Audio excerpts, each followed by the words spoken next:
आज की कक्षा में आप सबका स्वागत है। हम सभी लोग अध्ययन कर रहे हैं पिछले वर्षों में आए हुए प्रश्न पत्रों का। आज हम जिस वर्ष के प्रश्न पत्र को लेकर के उपस्थित हुए हैं वह है वर्ष 2010। वर्ष 2010 के प्रथम भाग में हम लोग प्रश्न संख्या 1 से लेकर के प्रश्न संख्या 20 का मानक हल और विश्लेषण देखेंगे। तो आइए हम प्रारंभ करते हैं प्रश्न संख्या 1 से। प्रश्न संख्या 1 है कि भारतीय संविधान के राज्य नीति निर्देशक तत्वों का उद्देश्य है। पहला, साम्यवादी राज्य की स्थापना करना। दूसरा, पूंजीवादी राज्य की स्थापना करना। तीसरा, लोक कल्याणकारी राज्य की स्थापना करना। चौथा, अध्यक्षात्मक लोकतंत्र की स्थापना करना। तो इसमें जो उत्तर सही होगा वह होगा लोक कल्याणकारी राज्य की स्थापना करना। भारतीय संविधान में जो नीति निर्देशक तत्व हैं यह संविधान के भाग 4 तथा अनुच्छेद 36 से लेकर के 51 तक में वर्णन किया गया है। तो आइए हम इसका व्याख्या देखते हैं। भारतीय संविधान के भाग 4 में अनुच्छेद 36 से लेकर के अनुच्छेद 51 तक में नीति निर्देशक तत्वों का प्रावधान है। ये जो नीति निर्देशक तत्व हैं ये लोक हितार्थ यानी जन कल्याण के लिए राज्यों को कानून बनाने का निर्देश देते हैं। इन नीति निर्देशक तत्वों का जो मुख्य उद्देश्य है वह है लोक कल्याणकारी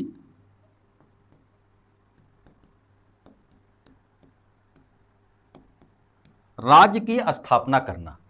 नीति निर्देशक तत्वों को लागू करना जो है यह राज्य की इच्छा पर निर्भर है। राज्यों के लिए यह बाध्यकारी नहीं है, इसलिए यह न्याय योग्य नहीं है। ऐसा इसलिए किया गया कि जब भारत आज़ाद हुआ था उस समय की परिस्थितियां ऐसी नहीं थी कि आर्थिक और सामाजिक लक्ष्यों को तत्काल राज्य पूरा करता, क्योंकि राज्य के पास इसके लिए पर्याप्त संसाधन नहीं थे। इसलिए इसे भविष्य में राज्यों की इच्छा पर छोड़ दिया गया।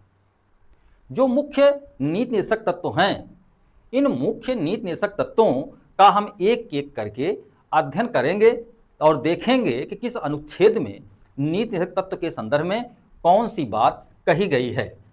अनुच्छेद 37 में यह प्रावधान किया गया है कि राज्य के नीति निर्देशक तत्व जो हैं वो राज्य के किसी न्यायालय के द्वारा प्रवर्तनीय नहीं है, किंतु ये नीति निर्देशक तत्व राज्य के शासन में मूलभूत हैं। इसलिए कानून बनाते समय राज्यों का यह कर्तव्य हो कि इन्हें ध्यान में रखें। अनुच्छेद 38(1) कहता है कि राज्य लोक कल्याण के लिए एक ऐसी सामाजिक व्यवस्था बनाएगा जिसमें सामाजिक, आर्थिक, राजनीतिक और राष्ट्रीय जीवन के सभी संस्थाओं को अनुप्राणित किया जा सके।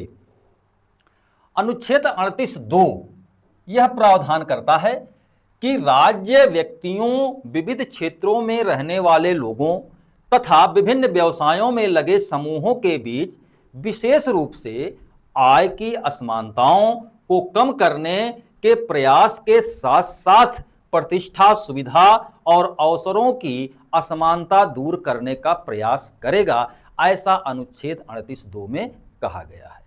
अनुच्छेद 39 के अंतर्गत यह प्रावधान है कि राज्य अपनी नीति का संचालन इस प्रकार से करेगा कि सभी नागरिकों, इन नागरिकों में स्त्री और पुरुष दोनों शामिल हैं, इन्हें आजीविका प्राप्त करने का समान रूप से अधिकार होगा। समुदाय के भौतिक संसाधनों का स्वामित्व और नियंत्रण इस प्रकार से बंटा होगा कि सर्वोत्तम सामूहिक हित का साधन हो सके, तथा इसी अनुच्छेद में यह बात कही गई है कि आर्थिक व्यवस्था का संचालन इस प्रकार से किया जाएगा कि संसाधनों का संकेंद्रण ना हो, यानी संसाधन एक जगह पर इकट्ठा ना हो और इससे सर्वसाधारण का यानी जनसाधारण का अहित नहीं हो। आगे इसी अनुच्छेद में बात कहा गया है कि पुरुष और स्त्रियों के लिए समान कार्य के लिए समान वेतन की बात कही गई है। अगली बात जो कही गई है, पुरुष और स्त्रियों के स्वास्थ्य और शक्ति तथा बालकों के सुकुमार अवस्था का दुरुपयोग नहीं होना चाहिए। उन्हें आर्थिक आवश्यकता से विवश होकर ऐसे व्यवसाय में न लगें जो उनकी आयु और शक्ति के विपरीत हो। बालकों को स्वतंत्र और गरिमापूर्ण वातावरण में स्वस्थ विकास का अवसर प्रदान किया जाना चाहिए। अनुच्छेद 39 का यह प्रावधान करता है, प्रत्येक को समान न्याय और निःशुल्क विधिक सहायता सुनिश्चित होना चाहिए। इसके लिए राज्य कोई उपयुक्त विधान अन्यथा स्कीम लागू कर सकता है। अनुच्छेद 40 राज्य को यह निर्देश देता है कि राज्य जो है ग्राम पंचायतों के गठन के लिए कदम उठाएगा तथा उन्हें ऐसी शक्तियां और प्राधिकार प्रदान करेगा जिससे ये स्वायत्त इकाइयों के रूप में कार्य कर सकें। कई बार परीक्षाओं में पूछा जाता है कि किस नीति निर्देशक तत्व के अनुच्छेद में पंचायती राज संस्थाओं के गठन के बारे में बात कही गई है, तो अनुच्छेद 40 होगा। अनुच्छेद 41 को आप देखिए कि अनुच्छेद 41 में क्या बात कहा गया है कि यह अनुच्छेद प्रावधान करता है कि राज्य की अपनी आर्थिक सामर्थ्य और विकास की सीमाओं के भीतर काम पाने, शिक्षा पाने, बेकारी, बुढ़ापा, बीमारी तथा अशक्तता की दशा में लोक सहायता प्राप्त करने का राज्य प्रभावी प्रबंधन करेगा। अनुच्छेद 42 आप देखिए, अनुच्छेद 42 यह प्रावधान करता है कि राज्य काम की न्याय संगत और मानवोचित दशाओं को सुनिश्चित करेगा तथा प्रसूति सहायता का प्रबंध करेगा। अनुच्छेद 43 यह प्रावधान करता है कि कृषि उद्योग या अन्य क्षेत्रों में कार्य करने वाले श्रमिकों को बेहतर जीवन निर्वाह हेतु मजदूरी का विधान राज्य बनाएगा। अनुच्छेद 43 का यह प्रावधान करता है कि उद्योगों में कानून बना करके श्रमिकों की भागीदारी सुनिश्चित की जाएगी। अनुच्छेद 44 जो काफी चर्चा में है, यह प्रावधान करता है कि संपूर्ण भारतीय राज्य छात्र क्षेत्र के लिए एक समान सिविल संहिता प्राप्त कराने का राज्य प्रयास करेगा। अनुच्छेद 45 यह महत्वपूर्ण है, यह प्रावधान करता है कि राज्य जो है 6 वर्ष से कम आयु यानी 0 से 6 वर्ष की आयु तक के बच्चों का देखरेख तथा शिक्षा का प्रबंध करेगा। अनुच्छेद 46 पर हम आते हैं। अनुच्छेद 46 यह प्रावधान करता है कि अनुसूचित जातियों और जनजातियों तथा अन्य वर्गों जो दुर्बल हैं, शिक्षा और अर्थ संबंधी हितों के अभिवृद्धि के लिए राज्य प्रयास करेगा जिससे सामाजिक अन्याय तथा शोषण से उन्हें मुक्ति मिल सके। अनुच्छेद 47 आप देखिए, अनुच्छेद 47 यह प्रावधान करता है कि राज्य का यह कर्तव्य है कि वह पोषाहार का स्तर, जीवन स्तर को ऊंचा करने, लोक स्वास्थ्य के सुधार करने का प्रयास करेगा। इस हेतु वह मादक द्रव्यों, हानिकारक औषधियों को औषधीय प्रयोजनों को छोड़ करके अन्य प्रयोजनों के लिए प्रतिबंधित कर सकेगा।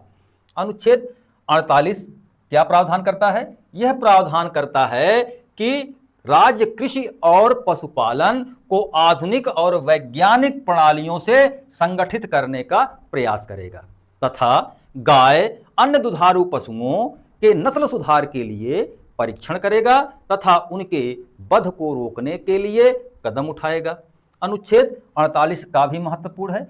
यह अनुच्छेद प्रावधान करता है कि राज्य पर्यावरण के संवर्धन, संरक्षण, वन तथा वन्य जीवों की रक्षा के लिए प्रयास करेगा। अनुच्छेद 49 आप देखिए कि यह राज्य को शक्ति प्रदान करता है कि राज्य राष्ट्रीय महत्व के स्मारकों, स्थानों, वस्तुओं आदि को संरक्षण का प्रयास करेगा। अनुच्छेद 50 देखिए, यह प्रावधान करता है कि राज्य जो है वह कार्यपालिका से न्यायपालिका को अलग करने का प्रयास करेगा। अनुच्छेद 51 महत्वपूर्ण है कि यह अनुच्छेद प्रावधान करता है कि राज्य अंतर्राष्ट्रीय शांति सुरक्षा की अभिवृद्धि का प्रयास करेगा।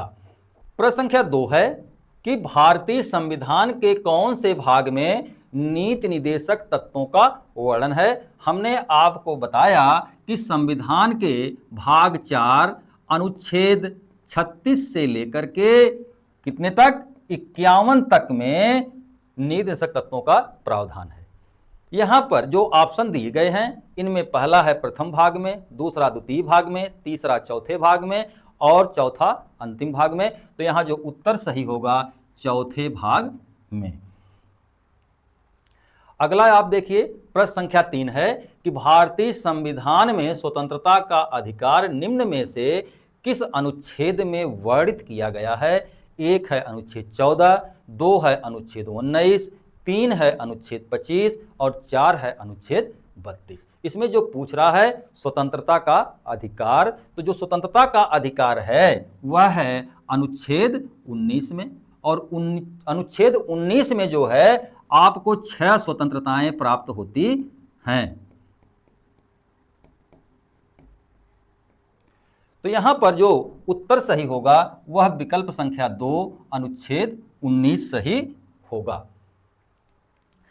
भारतीय संविधान के किसमें, भाग 3, किसमें, भाग 3 में अनुच्छेद कितने से लेकर के, अनुच्छेद 12 से लेकर के अनुच्छेद 35 में मौलिक अधिकारों का प्रावधान किया गया है।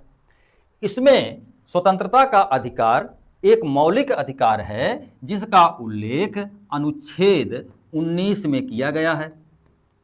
और अनुच्छेद 19 के वास्तव में 1 में 6 स्वतंत्रताओं की बात कही गई है, जिसमें पहली स्वतंत्रता है वाक अभिव्यक्ति की स्वतंत्रता।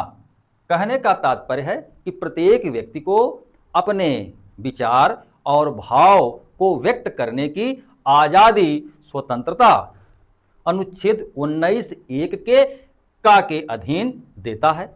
और इसी वाक अभिव्यक्ति की स्वतंत्रता में प्रेस की स्वतंत्रता भी शामिल है।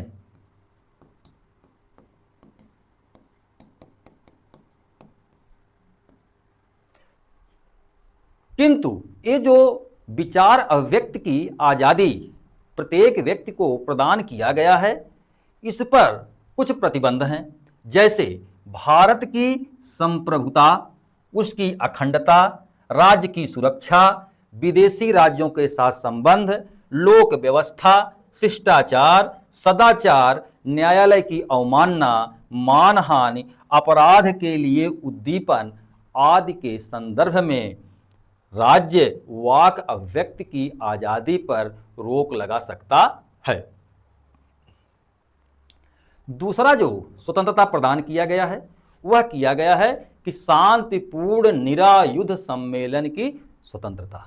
यदि आप कोई सम्मेलन करना चाहते हैं तो वह सम्मेलन आपका शांतिपूर्वक होना चाहिए और निरायुध होना चाहिए, यानी अस्त्र शस्त्र से विहीन होना चाहिए। लेकिन अनुच्छेद 19(1) के ख पर भी भारत की प्रभुता, अखंडता और लोकहित यदि प्रभावित होता है तो राज्य इस पर रोक लगा सकता है।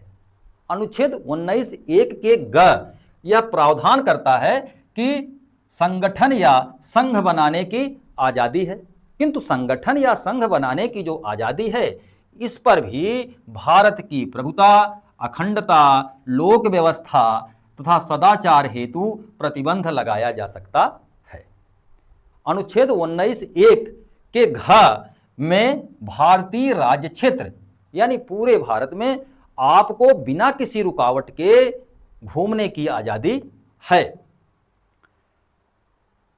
तथा आज्ञा है कि भारतीय राज्य क्षेत्र के किसी भी भाग में आपको निवास करने या बस जाने की आजादी है। किंतु अनुच्छेद 19(1) के घ और आज्ञा पर भी कुछ प्रतिबंध लगाए गए हैं। सामान्य रूप से आप देखिए, पूरे भारतीय राज्य क्षेत्र में बिना किसी रुकावट के आजादी पूर्वक घूमना तथा किसी भाग में बस जाने अथवा निवास करने की आजादी पर जनसाधारण के हितों तथा अनुसूचित जाति और जनजातियों के संरक्षण हेतु प्रतिबंध लगाया जा सकता है। जो अनुच्छेद 19(1) का च था उसे निकाल दिया गया है। इसके अंतर्गत संपत्ति को अर्जित करने की स्वतंत्रता एक मौलिक अधिकार था। अब यहां से इसको निकाल करके अनुच्छेद 300 का के अधीन क्या बना दिया गया है? एक विधिक अधिकार बना दिया गया है।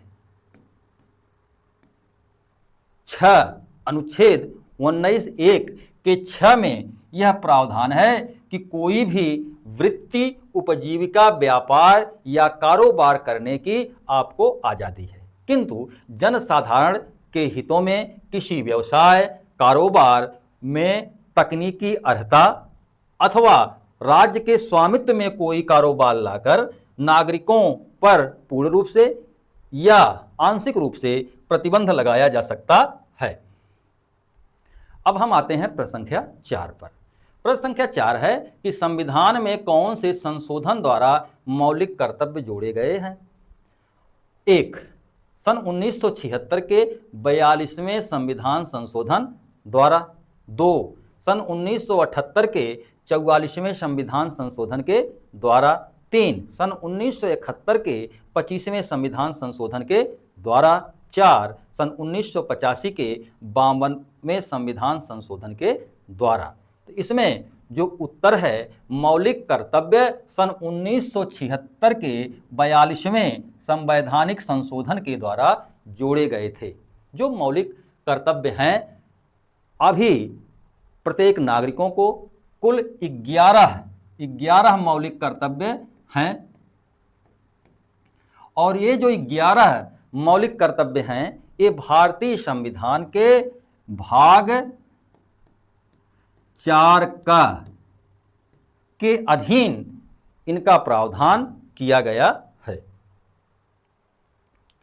भारतीय संविधान में जो मौलिक कर्तव्य हैं, ये मौलिक कर्तव्य कहां से लिए गए हैं? सोवियत संघ की प्रेरणा से ग्रहण किए गए हैं। भाग 4 के अनुच्छेद 51 का में स्वर्ण सिंह समिति के सिफारिश पर 42वें संविधान संशोधन अधिनियम 1976 के द्वारा जोड़ा गया था। प्रारंभ में इसमें कुल 10 मौलिक कर्तव्य नागरिकों के लिए निर्धारित किए गए थे, किंतु 86वें संविधान संशोधन अधिनियम 2002 के द्वारा एक मौलिक कर्तव्य और जोड़ दिया गया। अब मौलिक कर्तव्यों की संख्या कुल 11 हो गई। इस मौलिक कर्तव्य में बालकों को प्रारंभिक शिक्षा देने का कर्तव्य अभिभावकों पर निर्धारित किया गया है। ये जो मौलिक कर्तव्य भारतीय संविधान में दिए गए हैं, वस्तुतः यह नागरिकों के लिए हैं।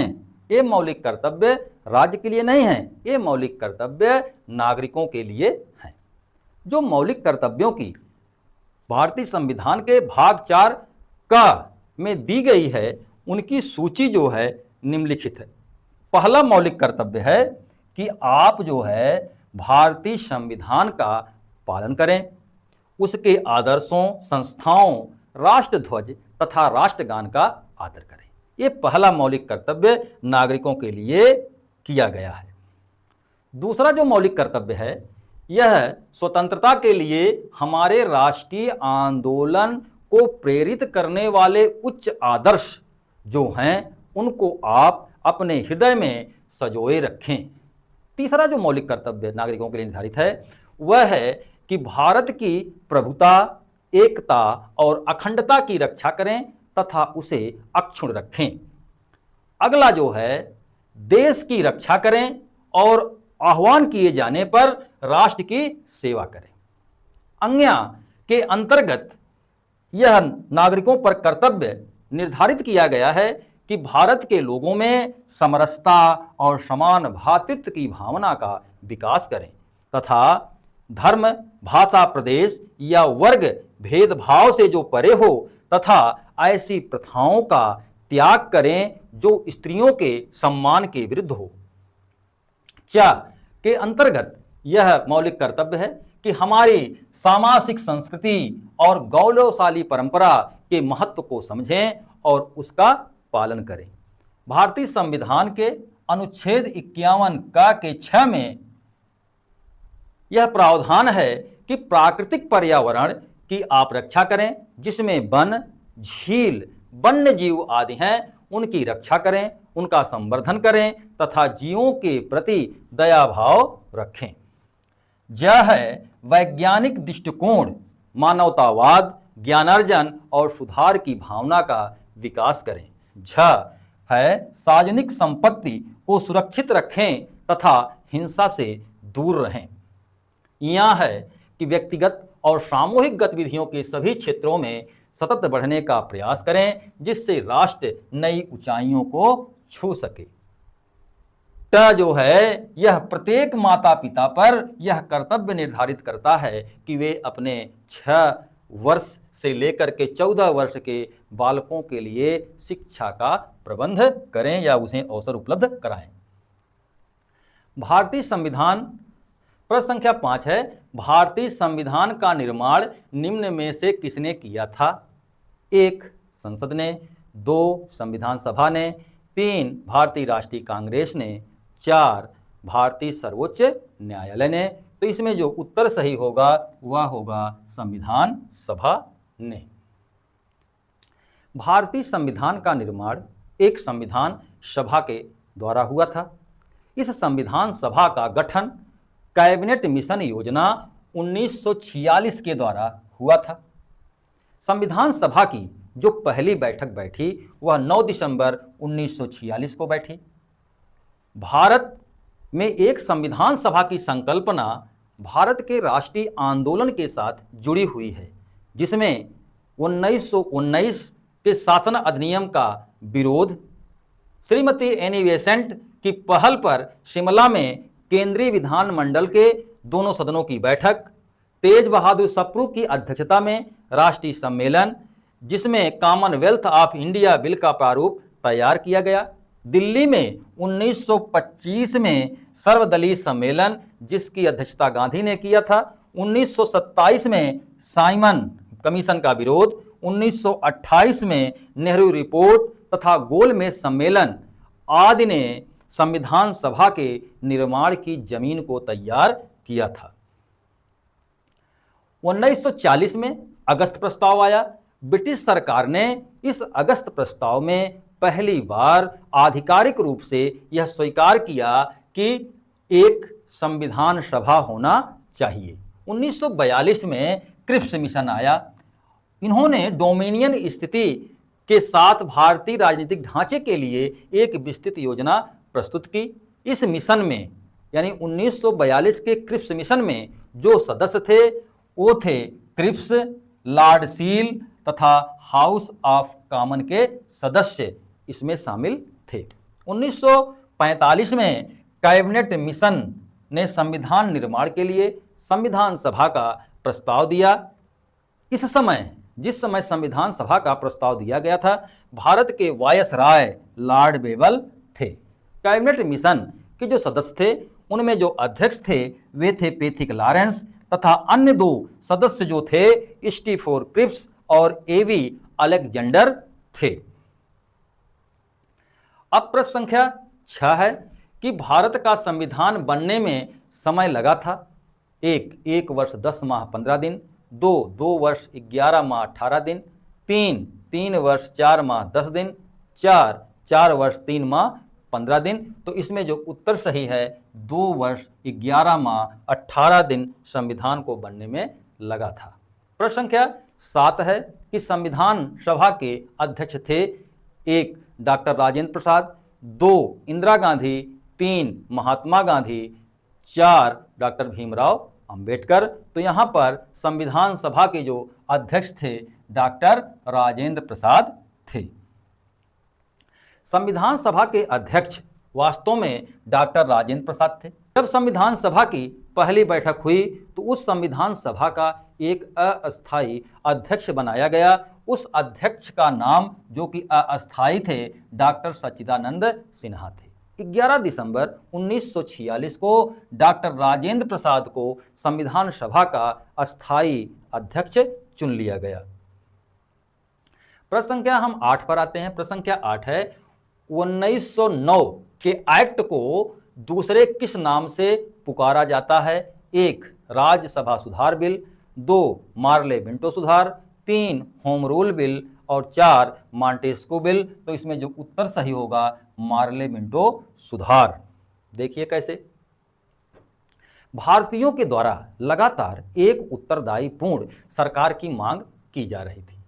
1909 का जो भारतीय परिषद अधिनियम था वह सेक्रेटरी ऑफ स्टेट भारत के लॉर्ड मार्ले और भारत के वायसराय कौन थे? लॉर्ड मिंटो की सिफारिश पर आया। इसीलिए 1909 के भारत परिषद अधिनियम को मार्ले मिंटो सुधार भी कहा जाता है। जो मार्ले मिंटो सुधार अधिनियम आया, यह जो है अरुंडेल समिति की सिफारिश पर आया। इस अधिनियम के द्वारा जो विधान परिषद था उसमें प्रातिनिधिक और निर्वाचित तत्वों के समावेश करने का पहला प्रयास किया गया। सदस्यों के निर्वाचन के 3 तरीके थे। पहला सामान्य निर्वाचक, दूसरा वर्गीय निर्वाचक और तीसरा विशिष्ट निर्वाचक। इस अधिनियम के द्वारा केंद्रीय विधान परिषद और प्रांतीय विधान परिषद के आकार को बढ़ा दिया गया है। प्रांतीय विधान परिषद में कुछ निर्वाचित और कुछ गैर सरकारी सदस्य शामिल किए गए, जिससे प्रांतीय विधानसभाओं में शासकीय बहुमत समाप्त हो गया तथा केंद्रीय विधान परिषद में भी गैर शासकीय सदस्य शामिल किए गए, किंतु शासकीय बहुमत बना रहा। अब इन विधान परिषदों को लोक महत्व के विषय, बजट पर चर्चा करने का अधिकार तो दिया गया, किंतु इन्हें मतदान का अधिकार नहीं दिया गया।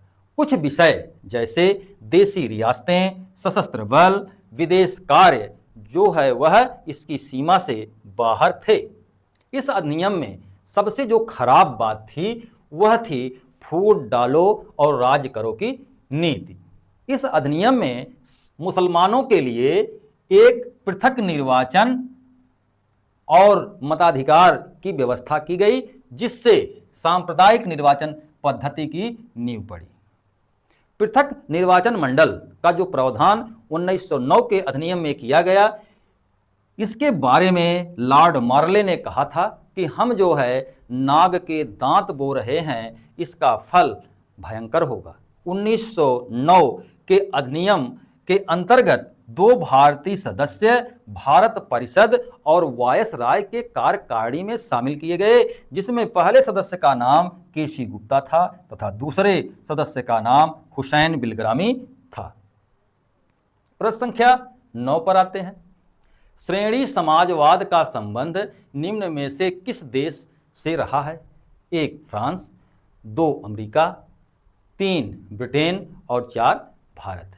श्रेणी समाजवाद को गिल्ड सोशलिज्म कहा जाता है। इसका जो संबंध रहा है विकल्प संख्या 3 ब्रिटेन से रहा है। आप जानिए कि समाजवादी जो दर्शन है वस्तुतः इसकी 2 परंपराएं हैं। पहली परंपरा क्रांतिकारी समाजवाद, जो बदलाव के लिए हिंसात्मक साधन, रक्तपूर्ण साधन की मांग करती है, और दूसरी है विकासवादी समाजवाद, जो परिवर्तन के लिए संवैधानिक साधनों में विश्वास रखता है। जो गिल्ड समाजवाद है, गिल्ड को श्रेणी समाजवाद भी कहा जाता है, यह समाजवाद के विकासवादी धारा से संबंधित है। यह जो है जो गिल्ड सोशलिज्म है, यह इंग्लैंड में 20वीं सदी के पहले दूसरे दशक में बढ़ते हुए मध्यम वर्ग, मजदूर वर्ग, बुद्धिजीवियों के आकांक्षाओं की पूर्ति के लिए वहां पर जो फेबियन विचारधारा प्रचलित थी, फेबियन जो विचारधारा थी वह अति जो है उदारवादी तथा बुद्धिजीवी थी। और फ्रांस में उस समय चल रही श्रमिक संघवादी विचारधारा, जिसको कि सिंडिकेलिज्म कहा जाता है, वह अति उग्रवादी और उसमें उपभोक्ता वर्ग के हितों की उपेक्षा की जा रही थी। गिल्ड सोशलिज्म जो है वह इन दोनों के बीच की एक मध्यम विचारधारा है। हम कह सकते हैं कि जो गिल्ड सोशलिज्म है वह ब्रिटेन की उदारवादी फेबियन विचारधारा तथा फ्रांस की जो है श्रमिक संघवाद यानी सिंडिकेलिज्म विचारधारा के बीच की विचारधारा है। इसी कारण से जो हमने व्याख्या किया कि जो गिल्ड समाजवाद है वह अंग्रेजी फेबियनवाद तथा फ्रांसीसी सिंडिकेलिज्म का बौद्धिक शिशु कहा जाता है, यानी बच्चा कहा जाता है। जो श्रेणी समाजवादी विचारधारा है वह विचारधारा के जो समर्थक विद्वान रहे हैं वह हैं एजी पेंटी, जिन्होंने the restoration of guild system 1906 में पहली बार इस विचारधारा का प्रतिपादन किया। इसके अन्य जो समर्थक विद्वान हैं HR orange, HG Hobson, GDH कोल, RH टानी और बर्ट्रैंड रसेल। यह जो श्रेणी समाजवादी विचारधारा है यह श्रमिकों के हितों पर तो ध्यान देता ही है, लेकिन इसके साथ साथ यह उपभोक्ताओं के हितों पर भी ध्यान देता है। यह जो है व्यावसायिक लोकतंत्र के बात करता है और इसी व्यावसायिक लोकतंत्र के आदर्श पर यह औद्योगिक स्वराज चाहता है। इस गिल्ड सोशलिज्म जो विचारधारा है इसका विचार है कि जो मूल्य निर्माण होता है वह वस्तुतः गिल्ड के द्वारा किया जाता है। यह विचारधारा वर्तमान में प्रचलित जो मजदूरी प्रथा है इस प्रथा को समाप्त करना चाहता है और इसके स्थान पर यह भुगतान प्रणाली लागू करना चाहता है, क्योंकि मजदूरी प्रथा को यह दासता का प्रतीक मानता है। यह क्षेत्रीय प्रतिनिधित्व के स्थान पर व्यावसायिक प्रतिनिधित्व की बात करता है। यदि सवाल आ जाए कि कौन सी विचारधारा व्यावसायिक प्रतिनिधित्व की बात करती है तो वह है श्रेणी समाजवादी विचारधारा। यह विचारधारा आर्थिक क्षेत्र में राज्य को अमान्य कर देता है तथा राजनीतिक क्षेत्र में कुछ सुधारों के साथ राज्य के अस्तित्व को स्वीकार करता है। आधुनिक व्यवस्था को बदलने के लिए जो श्रेणी समाजवादी विचारधारा है वह निम्न साधनों का प्रयोग करना स्वीकार करता है। वह कहता है उत्तरोत्तर व्यापक नियंत्रण, यानी धीरे धीरे नियंत्रण करके पूरी तरह से नियंत्रण में ले लेना। यह सभी कार्यों पर थोड़ा थोड़ा नियंत्रण स्थापित करके अंततः पूंजीपति के हाथों से मजदूरों के हाथों में नियंत्रण को सौंप देना चाहता है। यह मजदूरी के स्थान पर सामूहिक ठेका प्रणाली का वकालत करता है, क्योंकि मजदूरी को यह दासता का प्रतीक मानता है तथा यह मजदूरी के स्थान पर चाहता है कि मजदूरों को काम के बदले एक मुश्त राशि दे दी जाए तथा मजदूर उसे अपने नियमों के हिसाब से जो है बांट लेंगे। औद्योगिक प्रतियोगिता की यह बात करता है कि इसमें मजदूर संघ आपस में सहयोग करें तथा उद्योगों की स्थापना करें तथा पूंजीपतियों से जो है प्रतियोगिता करें। प्रश्न संख्या 10 है, व्यक्तिवाद और समाजवाद में किस प्रकार का संबंध है? 1 परस्पर सहयोग, 2 परस्पर आदान प्रदान, 3 परस्पर मिलन, 4 परस्पर विरोध। तो आप देखिए यहाँ पर जो व्यक्तिवादी विचारधारा है वह मूल रूप से स्वतंत्रता में विश्वास करता है। तथा जो समाजवादी विचारधारा है वह जो है समानता में विश्वास करता है। तो समानता और स्वतंत्रता जो विचारधाराएं हैं यह एक दूसरे के विरोधी हैं। तो यहाँ पर जो उत्तर सही होगा परस्पर विरोध, विकल्प संख्या 4 सही है। जहां व्यक्तिवाद व्यक्ति के अधिकतम स्वतंत्रता की बात करता है, वहीं पर जो समाजवाद है अधिकतम समानता की बात करता है। ये दोनों विचारधाराएं जो हैं वह परस्पर विरोधी हैं। लॉर्ड एक्टन का एक कथन है कि समानता के भावावेश ने स्वतंत्रता की आशा को व्यर्थ कर दिया है। अब प्रश्न संख्या 11 है कि समाजवाद का संबंध मुख्यतया निम्न में से किस वर्ग से है? 1 पूंजीपति वर्ग से, 2 सैनिक वर्ग से, 3 श्रमिक वर्ग से और 4 उत्पादक वर्ग से। समाजवादी जो विचारधारा है वस्तुतः वह पूंजीपति से विपरीत विचारधारा है। तो पूंजीपति के जब यह विपरीत विचारधारा है तो यह संबंधित किससे होगा? श्रमिक वर्ग से संबंधित होगा। यहाँ पर आप देखिए इन चारों विकल्पों में जो श्रमिक है यही सही होगा। समाजवाद एक ऐसी विचारधारा है जो समाज में अधिकतम समानता चाहती है और इसका संबंध मुख्यतया श्रमिक वर्ग से संबंधित है। प्रश्न संख्या 12 पर हम आते हैं कि सर्वाधिकारवाद में व्यक्ति की अपेक्षा निम्नलिखित में से किसे अधिक महत्व दिया जाता है? सर्वाधिकार का तात्पर्य जो होता है वह होता है कि सब कुछ राज्य के अधिकार में हो, यानी सब कुछ राज्य के नियंत्रण में हो। ऐसी विचारधारा को मानने वाले लोग सर्वाधिकारवादी तथा ऐसा विचार सर्वाधिकारवाद कहलाता है। 4 ऑप्शन दिए गए हैं। पहला, यह विचारधारा समाज को, राष्ट्र को, राज्य को और संसार को। इसमें जो उत्तर सही होगा वह होगा राज्य को। विकल्प संख्या 3 सही है। सर्वाधिकारवादी विचारधारा एक ऐसा सिद्धांत है जो समस्त शक्ति को एक ही जगह पर केंद्रित करना चाहता है तथा लोगों के जीवन पर पूरी तरह नियंत्रण चाहता है। यह सिद्धांत जिस संस्था में सारी शक्तियों को केंद्रित कर देना चाहता है वह संस्था है राज्य। तो राज्य के साथ जब सामूहिक चेतना और भावात्मक संबंध जुड़ते हैं तो राज्य जो है वह राष्ट्र में बदल जाता है। प्रश्न संख्या 13 है कि सामाजिक आर्थिक उपबंधों का वर्णन भारतीय संविधान में निम्न में से किस शीर्षक में मिलता है? पहला, नागरिकता के उपबंधों में, दूसरा नीति निर्देशक तत्वों में, तीसरा संघीय व्यवस्था के उपबंधों में, चौथा सर्वोच्च न्यायालय के उपबंधों में। तो यहाँ पर जो सामाजिक आर्थिक उपबंध की बात कही गई है यह भारतीय संविधान के भाग 4 के अनुच्छेद 36 से लेकर के अनुच्छेद 51 तक में वर्णन किया गया है और यह मूल रूप से राज्य के नीति निर्देशक तत्वों से संबंधित है। इसमें विकल्प संख्या 2 सही है।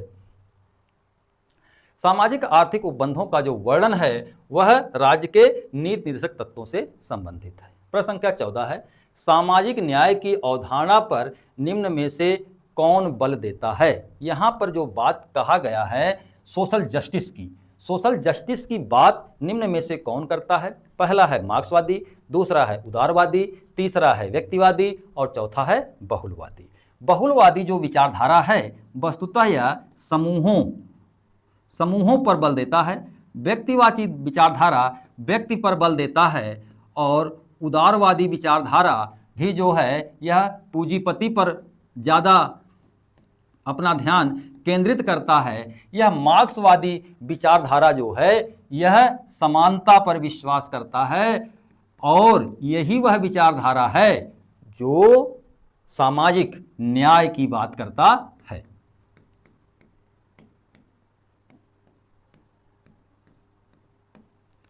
तो इसमें जो उत्तर सही होगा वह होगा मार्क्सवादी। विकल्प संख्या 1 सही होगा। सामाजिक न्याय की जो बात है वह मार्क्सवादी और समाजवादी विचारधाराओं से जोड़ा जाता है क्योंकि ये दोनों विचारधाराएं समानता के मूल में विश्वास करती हैं। प्रश्न संख्या 15 है कि जस्टिस शब्द जस से निकला है। जस का संबंध निम्न में से किस भाषा से है? अंग्रेजी, फ्रांसीसी, लैटिन और हिंदी। तो जस जो शब्द है इसका वस्तुतः संबंध विकल्प संख्या 3 लैटिन भाषा से है। जस्टिस शब्द लैटिन के जस से उत्पन्न हुआ है और जस का जो अर्थ होता है वह होता है न्यायपूर्ण। इसका संबंध लैटिन के जस्टिसिया से भी माना जाता है और जस्टिसिया का अर्थ होता है राइटनेस, यानी ठीक पन या सही पन। प्रश्न संख्या 16, कानून उच्चतर द्वारा निम्नतर को दिया गया आदेश है। कानून की यह परिभाषा किसने दी है? यानी कौन सा विद्वान निम्न में से है जो यह मानता है कि कानून ऊपर से नीचे वाले को दिया गया आदेश है? पहला है ऑस्टिन, दूसरा सालमंड, तीसरा विल्सन और चौथा ग्रीन। तो इसमें जो उत्तर है वह सही होगा 1 ऑस्टिन। आप देखिए, कानून जो है वह उच्चतर द्वारा निम्नतर को दिया गया आदेश, ऐसी बात ऑस्टिन करता है। कानून का विश्लेषण करने वाले विविध प्रकार के सिद्धांत हैं, जिसमें पहला है विश्लेषणात्मक सिद्धांत, दूसरा है विकासवादी सिद्धांत, तीसरा है समाजशास्त्री सिद्धांत और चौथा है दार्शनिक सिद्धांत। ऑस्टिन जो है वह कानून के विश्लेषणात्मक सिद्धांत से संबंधित है और यह सिद्धांत इस मान्यता पर आधारित है कि कानून राज्य की मान्यता पर निर्भर करते हैं और कानूनों के पीछे जो दंड की शक्ति होती है वह राज्य की शक्ति होती है।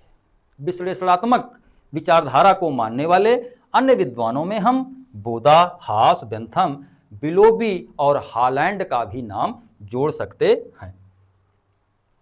प्रश्न संख्या 17 है कि जहां कानून नहीं होता वहां स्वतंत्रता नहीं होती। निम्न में से यह कथन किसका है? Locke, Laski, Green, Willoughby. तो इसमें विकल्प संख्या 1 लॉक सही है। लॉक यह कहता है कि जहां कानून नहीं वहां आज़ादी नहीं, क्योंकि लॉक स्वतंत्रता के लिए जो है वह कानून की उपस्थिति को अनिवार्य मानता है। लॉक कहता है कि जहां कानून नहीं वहां पर स्वतंत्रता नहीं है। प्रश्न संख्या 18, अधिकारों के ऐतिहासिक सिद्धांत की मूल विशेषता क्या है? पहला, अधिकार प्राकृतिक रूप में होते हैं। दूसरा, अधिकार राज्य की देन होते हैं। तीसरा, अधिकार समाज की देन है और चौथा, अधिकार परंपराओं की देन है। अधिकार प्राकृतिक रूप से मिलता है, यह मुख्य रूप से मानते हैं आदर्शवादी। कौन मानते हैं? आदर्शवादी। अधिकार राज्य की देन है, यह मानते हैं विधिवादी। तथा अधिकार समाज की देन है, यह मानते हैं कल्याणकारी सिद्धांतवादी। और अंतिम बचाक अधिकार परंपराओं की देन है, ऐसा इतिहासवादी मानते हैं और इसमें यही उत्तर चौथा सही है। अधिकारों के विविध सिद्धांत हैं, जिसमें पहला है कि अधिकारों का प्राकृतिक सिद्धांत। अधिकारों का प्राकृतिक सिद्धांत यह मानता है कि व्यक्ति को प्रकृति से जन्म के साथ कुछ अधिकार प्राप्त होते हैं। कहने का तात्पर्य है व्यक्ति अपने जन्म के साथ कुछ अधिकारों को लेकर के पैदा होता है। कानूनी अधिकार का सिद्धांत, यह सिद्धांत मानता है कि कानून जो है वस्तुतः राज्य का देन होते हैं। अधिकारों का ऐतिहासिक सिद्धांत, यह सिद्धांत मानता है कि कानून इतिहास, परंपराओं या अभिसमयों का देन होता है। अधिकारों का आदर्शवादी सिद्धांत, अधिकारों का आदर्शवादी सिद्धांत मानता है कि अधिकार सदिच्छा, गरिमा, नैतिक भावना से पैदा होते हैं और अधिकारों का समाज कल्याण सिद्धांत यह मानता है कि अधिकार समाज की देन है। अधिकारों का ऐतिहासिक सिद्धांत यह मानता है कि इतिहास का देन अधिकार हैं जो प्रारंभ में रीति रिवाजों के रूप में विकसित होते हैं। कालांतर में समाज द्वारा इसे मान्यता दे दिया जाता है अधिकारों के ऐतिहासिक सिद्धांत के प्रमुख समर्थक एडमंड बर्क हैं। प्रश्न संख्या 19 है कि प्रभाव की एक विशेषता नहीं है। यहाँ पर प्रभाव इन्फ्लुएंस की बात कही गई है, उसे देखा जा सकता है, प्रभाव को देखा नहीं जा सकता। दूसरा है इसे महसूस किया जा सकता है, इसमें द्वि संबंध होते हैं। तो कह रहा है कि इसमें एक विशेषता नहीं है, तो इसमें जो गलत है वह विकल्प संख्या 1 है। प्रभाव को देखा नहीं जा सकता है, यहाँ पर है देखा जा सकता है। तो इसमें उसे देखा नहीं जा सकता, यह भी सही है। उसे महसूस किया जा सकता है, यह भी सही है। इसमें द्वि संबंध होता है, यह भी सही है। यानी इसमें दोहरा यानी दो लोगों के बीच रिलेशन होता है। प्रभाव जो है वस्तुतः इसे देखा नहीं जा सकता, हम इसे देख नहीं सकते हैं। जो प्रभाव होता है वह इंटेलेक्चुअल बौद्धिक और औचित्यपूर्ण लेजिस्लेटिव होता है। यह जो है अनुनयात्मक, शिक्षापूर्ण तथा साइकोलॉजिकल वैज्ञानिक होता है। यह संबंधात्मक होता है, यानी द्वि संबंधों पर निर्भर होता है। यह जो है प्रभाव, यह वस्तुतः प्रभावित व्यक्ति की इच्छा पर निर्भर करता है। प्रश्न संख्या 20 है कि कानून संप्रभु का आदेश है, यह किसने कहा था? 1 ऑस्टिन, 2 लास्की, 3 क्रैब, 4 मैकाइवर। तो यह जो उत्तर सही होगा वह होगा ऑस्टिन। कानून संप्रभु का आदेश है, ऐसा किसने कहा? जॉन ऑस्टिन ने कहा। जॉन ऑस्टिन कौन था? एक अंग्रेज विधिवेत्ता था। यह किस प्रकार की कानूनी पद्धति में विश्वास करता था? यह विश्लेषणात्मक कानूनी प्रत्यक्षवाद में विश्वास करता था। जो ऑस्टिन था यह बेंथम का शिष्य तथा यह उपयोगितावाद का समर्थक था। जो ऑस्टिन है इसकी कुछ पुस्तकें जैसे the province of jurisprudence determined 1832 और लेक्चर्स ऑन द ज्यूरिस्प्रूडेंस और the philosophy of the positive law 1863 परीक्षाओं में अक्सर पूछा जाता है। इस तरह हम लोगों ने वर्ष 2010 के प्रश्न संख्या 1 से लेकर के प्रश्न संख्या 20 का अध्ययन किया। धन्यवाद।